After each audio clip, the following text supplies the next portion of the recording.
செல்லப்பா முதலாளி, நம்ம மாளிகைக்குள்ள கேட்ட தாண்டி காவேரி நதி கொஞ்சம் கொஞ்சமா ஒழுகி வருதுடா. ஐயோ அண்ணியா, ஐயோ இங்க பூராவும் வெள்ள பக்கம் ஆயிடுவேன் முதலாளி. பொங்கட்டுண்டா, அந்த வெள்ளத்திலேயே நீந்தி குளிக்கலாம்டா. ஐயோ அதுல குளிக்க முடியாது, செத்து போயிடும். டேய் மடையா, நான் சொன்னது அந்த காவேரி இல்லடா, வரா போறா சின்ன காவேரி. நீங்க சொன்னது அருமையான கவிதை முதலாளி. கரெக்டா புரிஞ்சுக்கிட்டிய.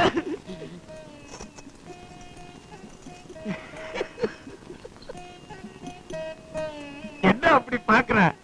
என் உடம்பு என்ன அழகா பலமா இருக்கேன்னு பாக்குறியா? உடம்புன்னா எனக்கு ரொம்ப முக்கியம். அது கொண்டானுங்க இப்பழும் பிரம்மச்சாரியாவே இருக்கிறேன். என்ன சிரிப்பு, என்ன சிரிப்பு. என்னது இது? வண்டி வாடகை. தட்டுல வை. காவேரி, உன்னை பார்க்கும் போது இது வரைக்கும் நம்ம ஏன் கல்யாணமே பண்ணிக்காம இருக்கிறோம்னு என் மனசு ஏங்குது.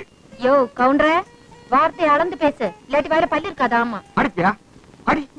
உன் கையில அடி வாங்குறது ஒரு சுகம்தான். ஒன்னு அடிக்கிறது தெருவில் போற கொடிச்சு பட்டி அடிச்சிட்டு போலாம்.